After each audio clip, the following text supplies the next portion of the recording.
La naissance de la princesse Charlotte, petite fille du roi d'Angleterre, précède de peu l'événement tant attendu qui inspire les contes de fées. La reine Camilla aurait été mécontente de voir la princesse Charlotte porter le diadème emblématique de la princesse Diana, ce qui provoque de vives tensions au sein de la famille royale. Selon certaines sources, Camilla estime que Charlotte est trop jeune pour un bijou aussi chargé d'histoire, mais d'autres soupçonnent que le problème est bien plus profond. S'agit-il d'une question de tradition royale ou l'héritage de Diana continue-t-il de peser lourdement sur le palais? La princesse défunte demeure l'une des figures les plus aimées de l'histoire royale et chaque souvenir de son règne semble susciter un malaise au sein de la cour. Pourquoi Charlotte se retrouve-t-elle au cœur de ce drame royal? Analysons la situation. Un précieux héritage pour une jeune princesse. La princesse Charlotte s'apprête à hériter du diadème Spencer, l'emblématique bijou de tête que portait sa grand-mère le jour de son mariage avec le prince Charles. Cette décision de la famille de Diana semble tout à fait appropriée. Après tout, Charlotte est sa seule petite fille. Mais un problème subsiste. La reine Camilla ne serait pas ravie de cette transmission. Contrairement aux autres joyaux de la couronne, le diadème Spencer ne fait pas partie de la collection royale. Il demeure sous la garde du frère de Diana, le comte Spencer, au domaine familial d'Althorp. Ce diadème s'est transmis de génération en génération, porté notamment par les sœurs de Diana, Lady Sarah et Lady Jane, lors de leurs mariages respectifs, avant que Diana ne le rende célèbre en 1981. Les Spencer souhaitent que Charlotte hérite de ce précieux bijou de famille lorsqu'elle sera plus âgée, une décision qui aurait suscité des tensions, certes discrètes mais indéniables, au sein du palais. À seulement 8 ans, Charlotte connaît déjà sa grand-mère Diana et a vu des photos d'elle portant le diadème légendaire. Selon certaines sources, elle est ravie à l'idée de posséder un jour une partie de l'héritage de sa grand-mère, d'autant plus qu'elle adore jouer à se déguiser avec des diadèmes miniatures. Mais si sa famille se réjouit de ce geste sentimental, tout le monde n'est pas enthousiaste. Il semblerait que la reine Camilla ne soit pas entièrement favorable à ce projet. Certains proches affirment que Camilla estime que le diadème devrait rester au sein de la famille Spencer, ou du moins être partagé entre d'autres membres de la famille. D'autres pensent qu'il s'agit simplement d'un nouvel exemple de la prudence dont Camilla fait preuve concernant tout ce qui touche à Diana. N'oublions pas que l'histoire entre Diana, Charles et Camilla est complexe, et que Camilla a toujours été un sujet sensible lorsqu'il s'agit de la mémoire de Diana. Mais ce qui choque vraiment, c'est le deux poids, deux mesures. Camilla a déjà porté plusieurs bijoux ayant appartenu à Diana en public, provoquant une vive polémique. Nombreux sont ceux qui se demandent pourquoi il est acceptable que Camilla porte les bijoux de Diana, alors que le fait que Charlotte reçoive un diadème lié à sa propre grand-mère suscite autant de controverses. Cette polémique autour des bijoux dépasse la simple question de diamants et de perles. Elle symbolise les tensions persistantes au sein de la famille royale. L'ombre de Diana plane toujours et, malgré les années écoulées, les divisions demeurent. Le deux poids, deux mesures. En janvier 2022, la reine Camilla a suscité l'indignation en transformant l'un des colliers les plus emblématiques de la princesse Diana en broche. Un geste audacieux. Certes, mais compte tenu de leur histoire complexe, cette décision a immédiatement provoqué l'émoi chez les observateurs royaux. Il ne s'agissait pas d'un bijou anodin. Ce collier d'émeraudes et de diamants avait été offert à Diana par la reine-mère et était devenu l'un de ses accessoires fétiches, notamment porté en ras de cou lors d'une visite royale en Australie.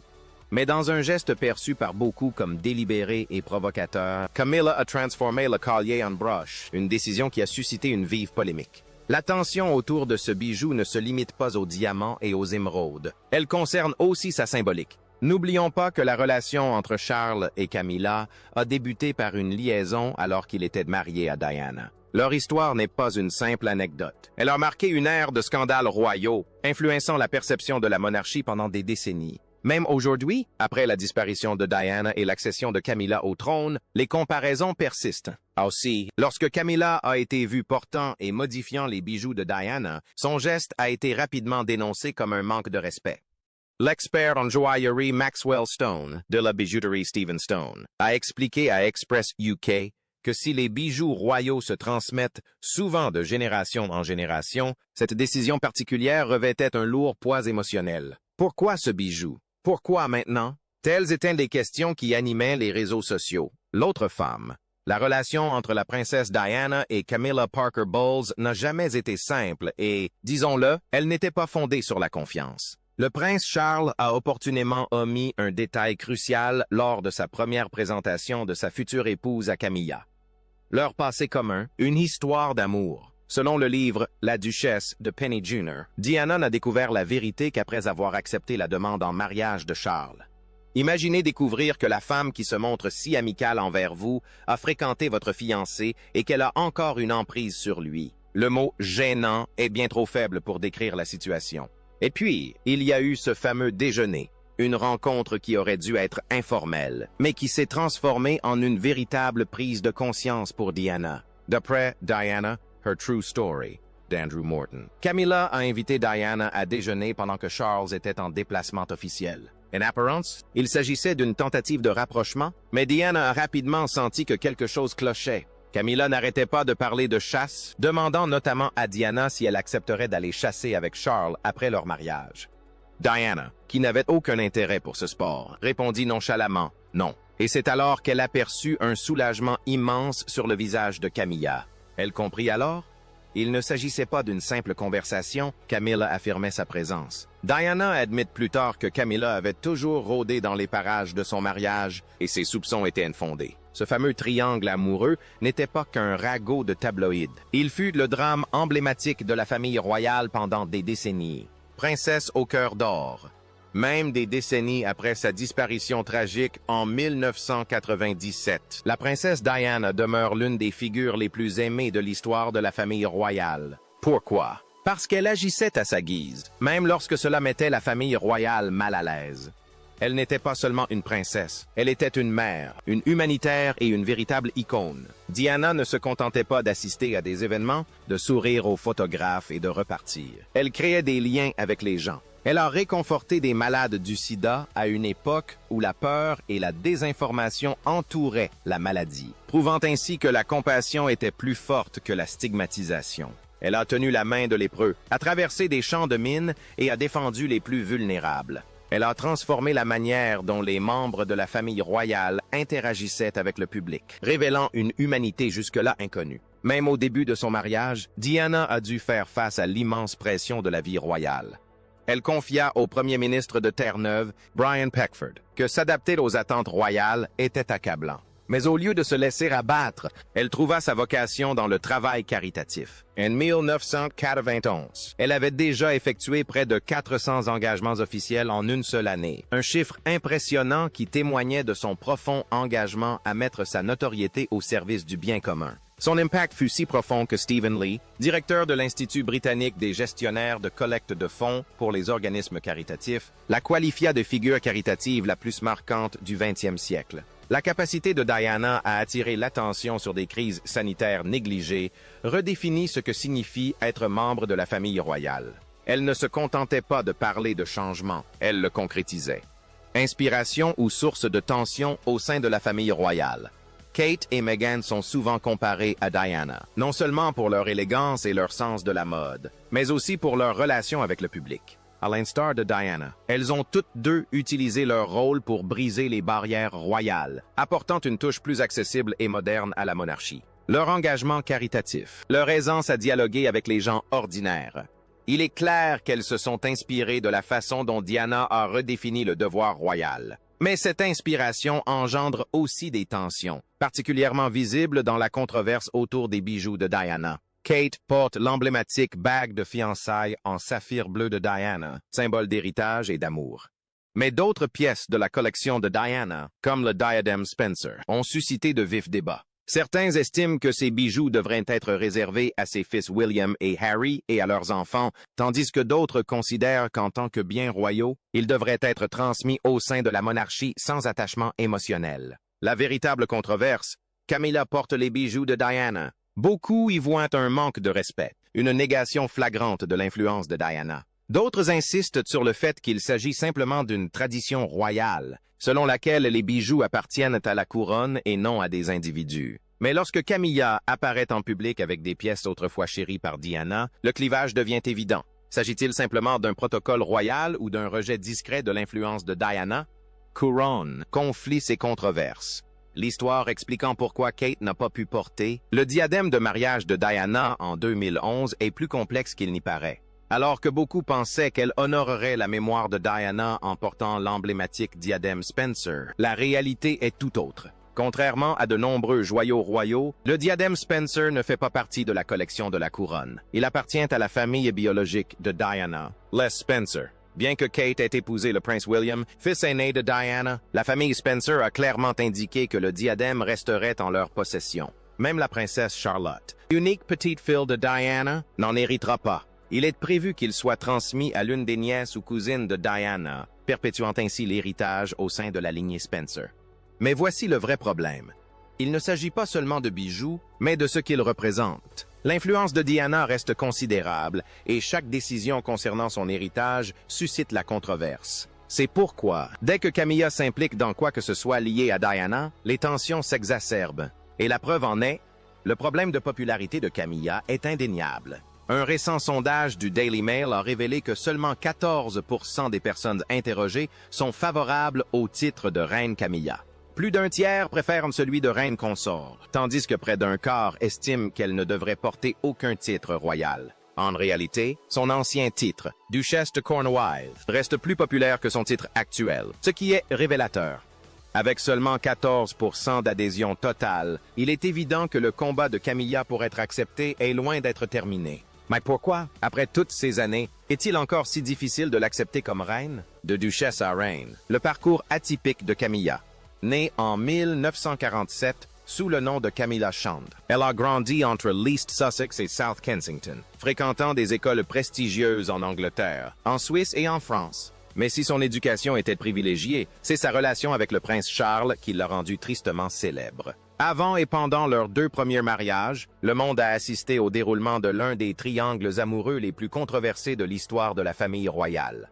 Camilla épousa Andrew Parker Bowles en 1973, mais ses liens avec Charles ne se rompirent jamais vraiment. Divorcée en 1995, elle devint l'épouse de Charles en 2005.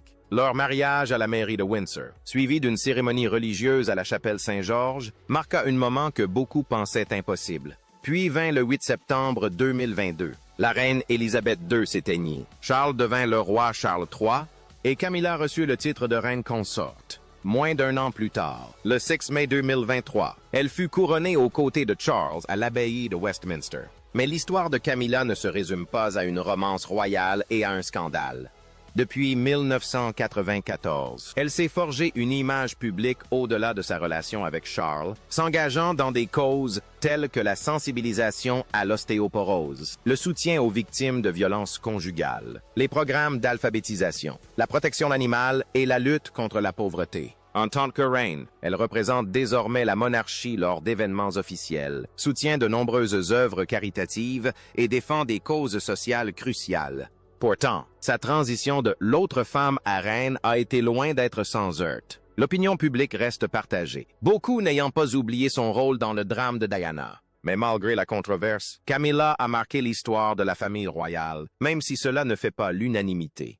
Revenons sur les circonstances de la rencontre du prince Charles et de Camilla. C'était en 1971, chez leur amie commune Lucia Santa Cruz. Et dès leur première rencontre, le courant est immédiatement passé entre eux. Mais voici le détail surprenant. La plupart des sources royales s'accordent à dire que Charles n'avait aucune chance d'épouser Camilla à cette époque. Sa cousine Patricia Knatchbull a admis plus tard que le palais ne la jugeait pas apte à ce rôle. Le 10 février 2005, Charles et Camilla ont enfin annoncé leur fiançailles. La bague, un imposant diamant taille carrée, flanqué de 3 diamants plus petits de chaque côté. Un magnifique bijou de famille ayant appartenu à la grand-mère de Charles, la reine-mère. Mais c'est là que les choses se sont compliquées. En tant que futur gouverneur suprême de l'Église d'Angleterre, le mariage de Charles avec une femme divorcée était extrêmement controversé. Pourtant, ils obtinrent l'aval de la reine, du gouvernement et de l'Église, officialisant ainsi leur union. La reine Élisabeth ne tarda pas à montrer au monde entier que Camilla était là pour rester. 2 ans plus tard, elle lui offrit le diadème Greville, un joyau somptueux de la collection de la reine-mère, un message clair. Camilla faisait désormais officiellement partie de la famille royale. Mais si le parcours de Camilla, de figure controversée à reine, a suscité de nombreux débats, les véritables intrigues royales concernent aujourd'hui la jeune génération, et notamment la princesse Charlotte. Alors pourquoi la fille de William et Kate est-elle soudainement au centre de l'attention? L'étoile montante de la famille royale. La princesse Charlotte a vu le jour le 2 mai 2015 à l'hôpital St. Mary's de Londres. Et dès sa naissance, elle n'était pas un bébé royal comme les autres. Sa naissance a été célébrée dans tout le pays. Salve de canon, monuments illuminés en rose et acclamations des admirateurs royaux massés dans les rues. 2 jours plus tard seulement, son nom était annoncé Charlotte Elizabeth Diana. Un hommage à son grand-père Charles, à son arrière-grand-mère la reine Elizabeth II et, bien sûr, à sa grand-mère, la princesse Diana. Son baptême à l'église Saint. Mary Magdalene de Sandringham fut un moment chargé d'histoire. Bébé, Charlotte a vécu à Anmer Hall, dans le Norfolk, avant que sa famille ne déménage au palais de Kensington en 2017. Elle a d'abord fréquenté l'école maternelle Wilcox, puis a rejoint son frère aîné, le Prince George, à Thomas's Battersea, où on l'appelait affectueusement Charlotte Cambridge. Mais en 2022, tout a basculé avec le déménagement de la famille royale. William et Kate ont installé leurs enfants à Adelaide Cottage, à Windsor, et leurs 3 enfants, George, Charlotte et Louis, ont intégré la Lambrook School, dans le Berkshire. La même année, la reine Elizabeth est décédée et Charlotte s'est retrouvée 3e dans l'ordre de succession au trône. Malgré les efforts de William et Kate pour lui offrir une enfance normale, Charlotte a déjà un rôle public. Elle assiste à des événements royaux, rencontre des diplomates et apprend peu à peu les devoirs d'une future monarque. Imaginez avoir seulement 8 ans et savoir qu'un jour vous pourriez devenir reine.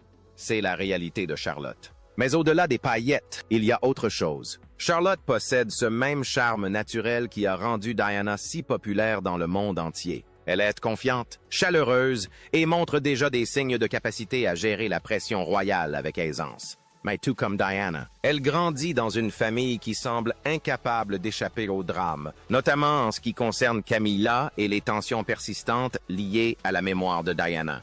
Dernière polémique en date, le diadème Spencer. Charlotte pourra-t-elle porter le diadème emblématique de sa grand-mère ou Camilla s'y opposera-t-elle? Et surtout, Camilla et William parviendront-ils un jour à tourner la page sur leur histoire complexe? Dites-nous ce que vous en pensez dans les commentaires ci-dessous et n'oubliez pas de liker, partager et vous abonner pour plus d'actualités royales. Merci d'avoir regardé cette vidéo et à bientôt.